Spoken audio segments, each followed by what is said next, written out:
Good day, guys. Welcome to the channel once again. As you guys can see, it's a bit different today. I thought, and it's thanks to this man you see, by the way. I thought we'd do something very different today. So we're actually having a live interview, I guess this is, or rather discussion, as I like to say. I thought I'd speak to Mr. Dillon Joseph once again. He's been a great contributor to the channel from the beginning. If he's been a follower, he's been around for quite some time now, and I just thought we'd sit and talk about something. Welcome to the channel once again, sir. Thank you very much, I'm always able to be here. Yeah, definitely. Talking about things that need to be spoken. It's been a great pleasure. I was speaking to somebody earlier that said to me, they recently went through my content, and they were like, "Did you know everything?" And I was like, I try my best to know what I can, but I myself am genuinely trying to figure out certain things. And that's actually why I called you here today, because I thought we'd speak on, I would say, generally the youth and everything surrounding that topic. I myself, being part of the youth, of course, I would like to believe you've had quite a fair time period of your youth. It was not too, I hope, not too destructive. So I thought we'd sit and have a chat about, conversation around your youth and how you can, I guess, perhaps help anybody watching and, needing any sort of help regarding that specific, we're the youth of the country. So there's obviously people that need or require help on certain things. So first things first, I want to know personally, if you had to sum up your youth in one sentence, how would you say it? Just one phrase to summarize how your youth was. That's very difficult to do. But if I have to summarize it in a word or a sentence or phrase, I think I've had a very chaotic youth. And as chaotic as it was to me, I don't think it was different to anybody else's individual experience. I think your youth to you was chaotic.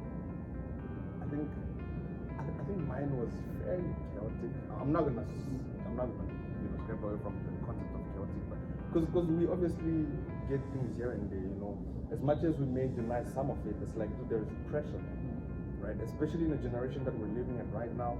I think being part of the youth automatically comes with certain pressures, and some of them inevitable. So I'm looking at things like, substance abuse and all those things. It greatly plays a huge role in us evolving, during that youth time period, right? And hence I was asking that question. So I read a book by Mr. Fazan. He's actually my mentor, and in the book he outlines, I think, about 90 reasons of why people don't often turn successful. There's one thing that intrigued me, and he said falling in love too early.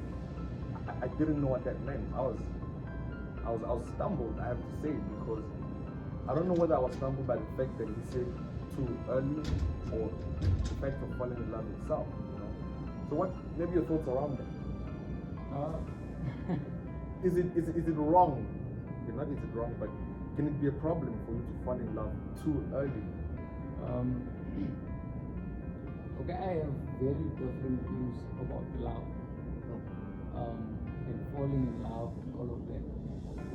But to answer the question, personally, I don't believe that there is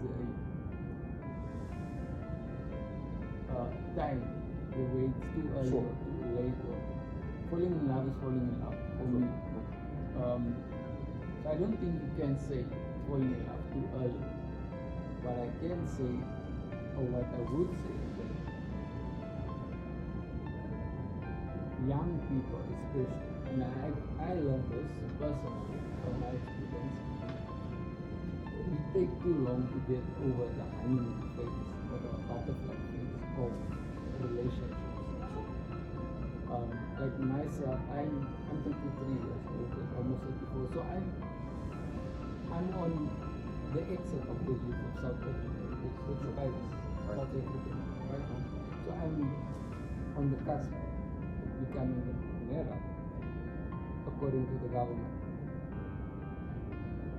And if I look at my age mates, many of them only now are doing things that we should have been doing 10 years ago.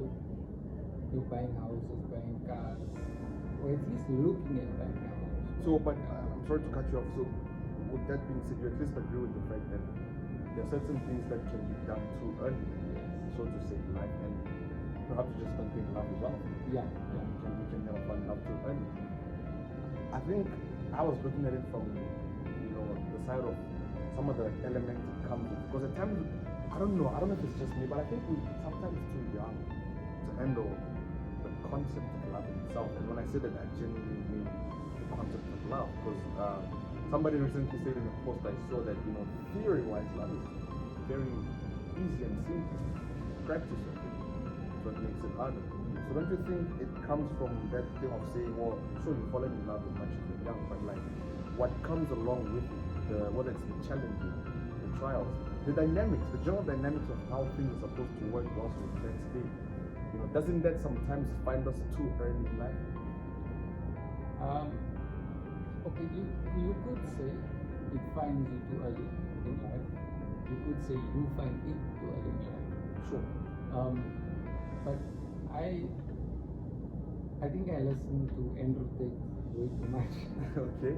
Yeah. No, I listen here and there as well. I'm very grateful in that you just need to get on. There's a job to do, so do the job.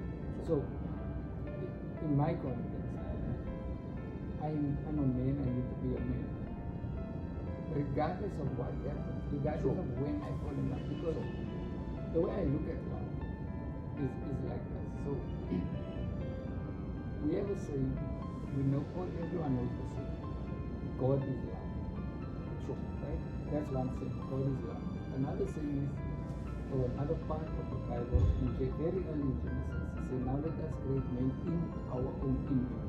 We have an understanding that we are created in God's image. Right?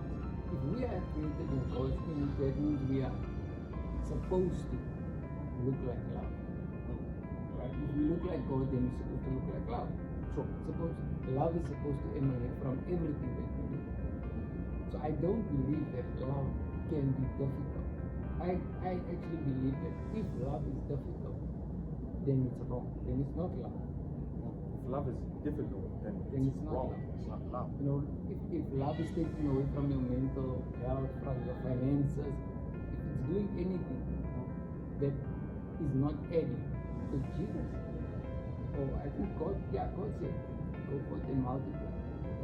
So if everything that comes from us does not multiply, then it's not what it's supposed to be. But now, and this is why I say I don't believe you can fall in love too early, is because look at people like Winnie Mandela in Nelson, Barack Obama and Michelle. Had they not fallen in love in their critical ages, if Winnie and Nelson had not fallen in love, we might not have had democracy in South Africa. If Barack and Michelle never came together, America may not have had a black president. So I don't think that you can love too early, but I believe that you can love the wrong thing for too long. Believe that you can love the wrong thing rather for too long. Yes. Okay. Now here you understand. So what then becomes the gap to bridge? Because the other day somebody said something that really disturbed me. They were like, I don't necessarily need to become wealthy to build my wealth. During my youth, I can still enjoy my life and then figure out a way afterwards, as you said, after you become an adult. Then you can go about how you'd like to settle and all that.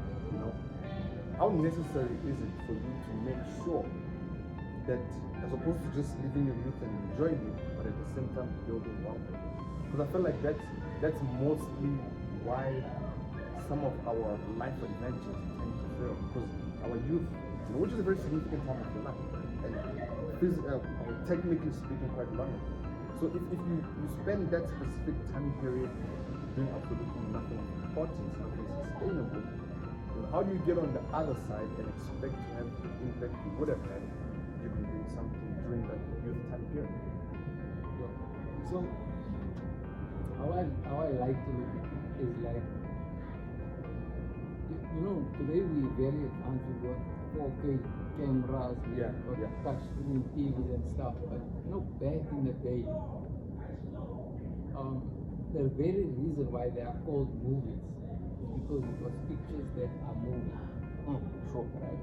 Sure. And I know Britain is very famous for this stop motion animation. Yeah. And that's all movies are is. It's a bunch of moments captured and put together very well. And that's why I believe your present is a culmination of all your past moments.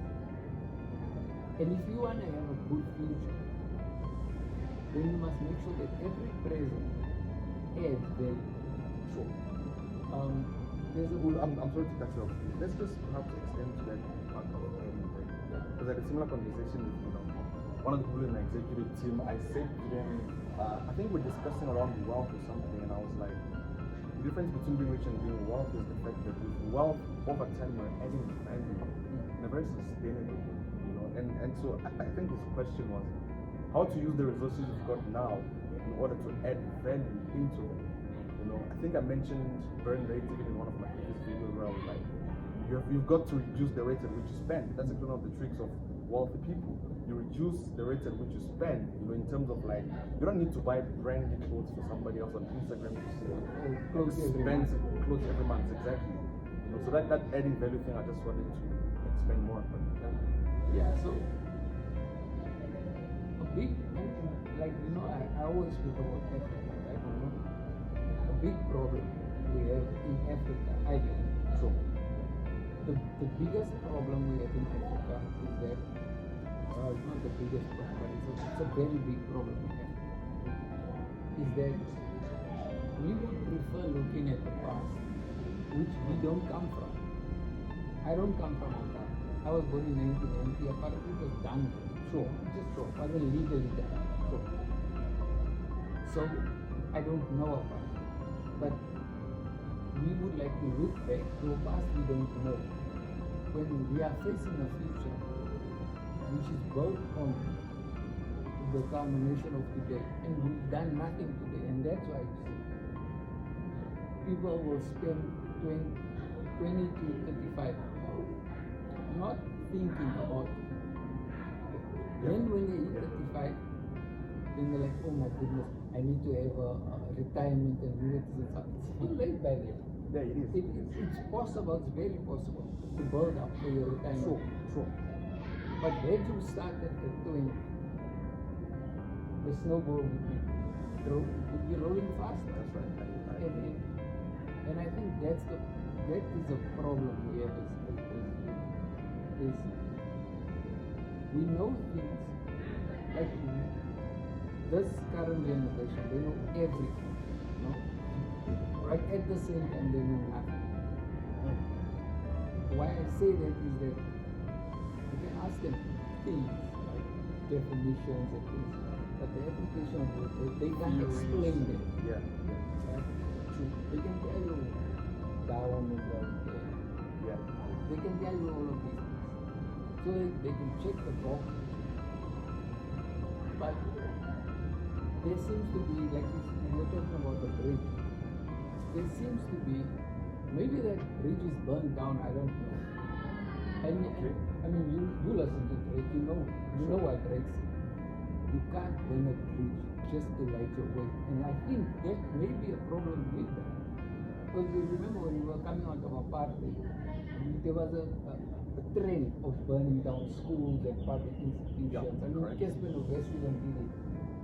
Burning books or something like that when it's come up. So we burn the bridges to try and light our way. And we burn the bridges whilst trying to light up our way. And now there's nothing. How are we going to cross over the bridges? We will just stand and look at them, and you keep calling them white people, affluent people, and Is there a hope of crossing over them? like from your personal perception, when you look at the current state of things right now, the current state of the general youth as a country or as a continent, is there hope, any positivity on like, not lighting up, but like crossing over? I think there is. It's a very slow. It's a very small flame, but the flame is there, for that. And also, Moses crossed the sea. So anything is possible, Sure. It's not impossible. It's just going to be extremely difficult for us as African children, because we're very turned on by glitter, by things that glitter. That's correct. Right? Like, we will rather have an iPhone and not have anything to eat than have an iSense. Yeah. We would rather have Lacoste straight suits and not shaming anybody, not saying that because I eat it too, but we would rather eat pork bones for the whole night. Pork bones and cabbage. When not realizing that the things that you put into your body are more important than the things that you put on your body. But that is we don't seem to get that. That's certainly what I always try to tell the youth. The fact that we constantly are focusing on the wrong thing. Where it's like the thing we should actually be paying attention to, we refuse to pay attention to. And on that point, what do you then say about that young kid that's part of the youth but isn't aware? Because I can't help but look at it from the side of ignorance. There's ignorance, but then there's genuinely just not knowing. So to that group of the younger community, of the younger populace that do not know what to do, how do you help them join the movement of bringing us as a youth together to come and push forward? How do you instigate that thing in the head to go, this is what you guys should be doing, and this is what you shouldn't be doing? Because as much as I don't fully agree with this, but some people genuinely do not know. Some choose to not know, but others do not know. So to those that do not know genuinely, how do you help them? It's going to sound counterproductive. But I think the only answer is to read. That's the only answer. Yeah. And read anything. Actually, sorry to cut you off again. I actually had, I don't know if you remember, one of my shows where I actually say one of our biggest problems, specifically, in the youth today, we don't read. Right? Yeah, I honestly believe, I think Nelson Mandela said something about education is the weapon or the most powerful weapon we can use to change the world. Myself, I don't really believe in that. Okay. I don't really believe that for a number of reasons, but I believe reading, and especially reading books, physical books, because one very, very vital thing that the youth of today don't get. I mean, I use audio books as well. Yeah. And I'm going to be honest, it's not the same experience. Sure. It totally isn't.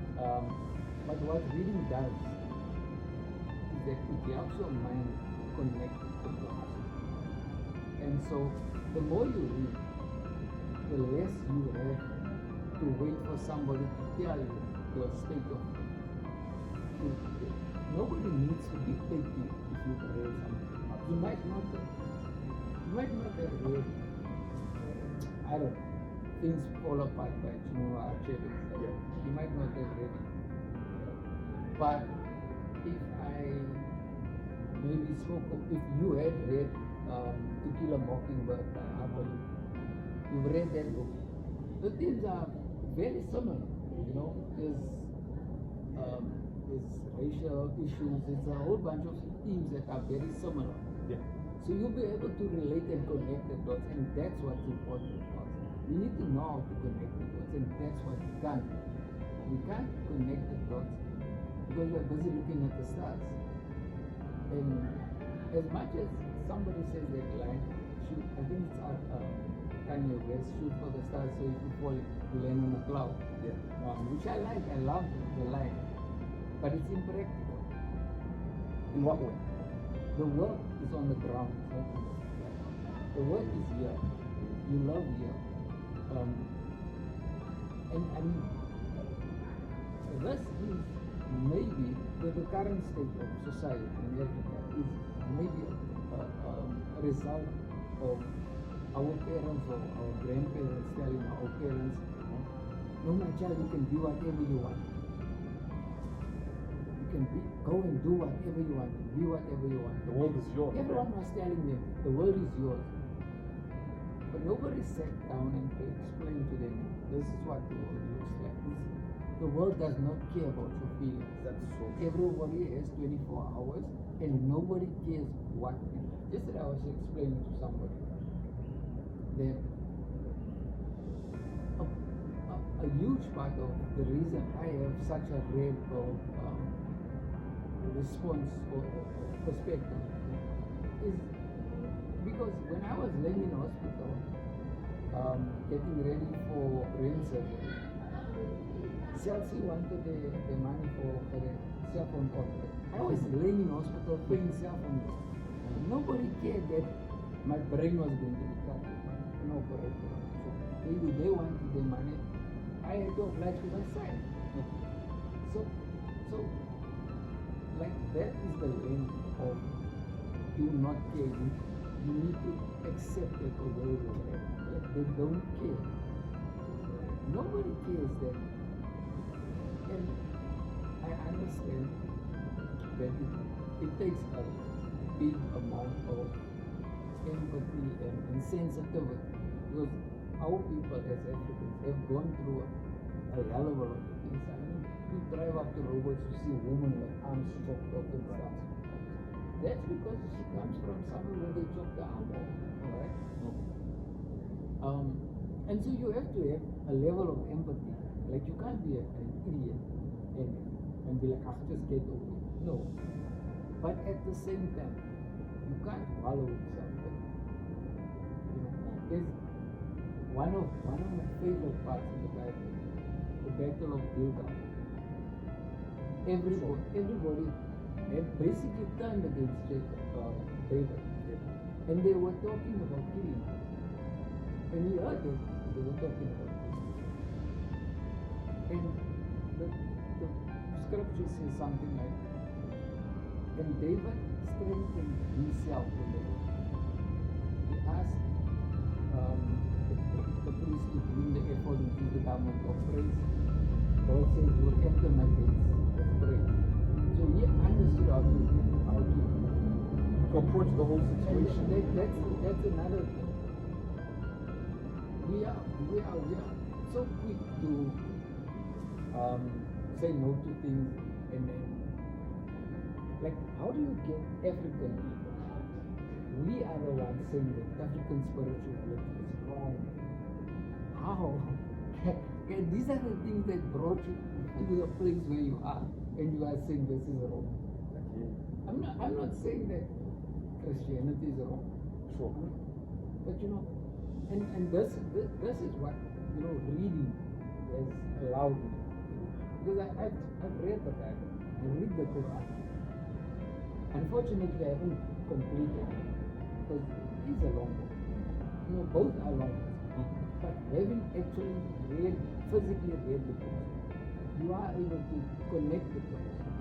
You know, now you start to understand, you start to do research, and you start to understand that you know, the Pentateuch, it comes from Torah, it was written by Moses.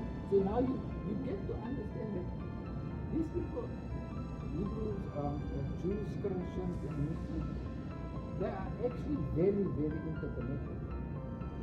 And we as Africans, we are interconnected. Why are we not embracing? And I think that actually sums up the importance of storytelling and you know, Jordan Peterson says you look at the world through a story. You should lead the world through a story. If I'm explaining to you the structure in which I see the world, I'm basically telling you a story. Which actually also comes from reading. You get to accumulate, literature, grammar, all that type of knowledge. So I understand where you're coming from there. I don't know how we got biblical, but I hear you on that. I hear you on that. So could that then be that missing link, for us to activate that as the youth, for us to activate that that element that's missing in order to break through? Could that, if we perhaps just tilt towards actual knowledge much more? Because I heard you on the education side. I think I subscribe to the very same train of thoughts as well. I am not a big fan of education. I'm a big fan of knowledge. I'm a big fan of reading, but not education so much. So that's obviously another conversation, but definitely have a point on that. And so I understand the need for reading, because it just opens your head to a lot more. You don't just then get to take whatever comes to you.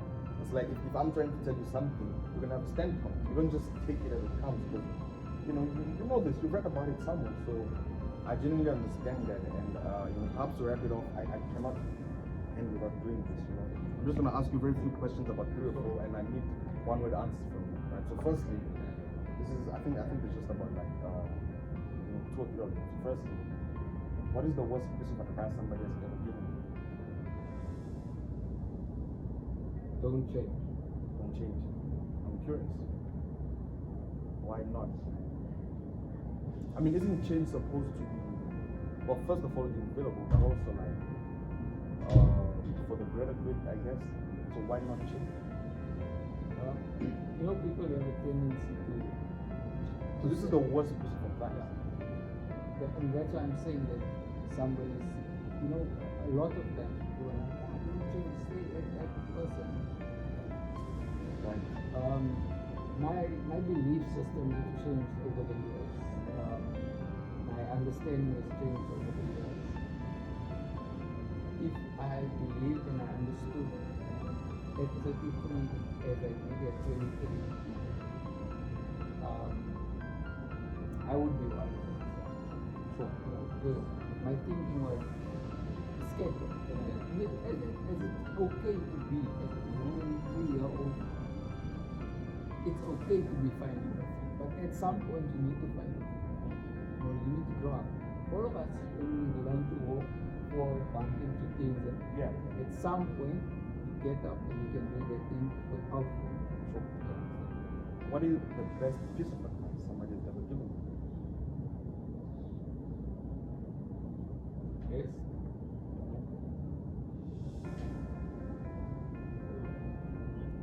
That the world needs to young adults. I can relate to that. I can live with that. So if this is the last one, if you had a law that could apply to everybody, what would that be? If you could make your friend a law? I could make my own law. And this like applies to everybody regardless of your societal status, marital status, age, Okay, let me say adults. So all the adults, what is that? If I could make my own law,